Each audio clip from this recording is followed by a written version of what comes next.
Ну все, с сегодняшнего дня я начинаю бегать. Я буду заядлой зожницей. Буду делать каждое утро физзарядку и каждый день заниматься бегом. И через месяц я скину килограмм 10. Так, чтобы было легче бегать, говорят, надо думать о чем-то другом. Так, о чем же подумать? Так, почему же, интересно, меня бывший бросил? Да потому что я была толстая. А еще говорят, для начинающих самый лучший – это интервальный бег. Короче, бежишь и отдыхаешь. Бежишь и отдыхаешь. Бежишь и отдыхаешь.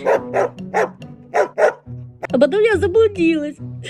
Я не знала, где я нахожусь, и решила позвонить мужу. Так, что у меня в холодильнике? Так, у меня в холодильнике есть манты. Сейчас я их поджарю на сливочном масле и сожру их с чесноком, с майонезом и кетчупом. Зачем мне это вообще надо, этот бег?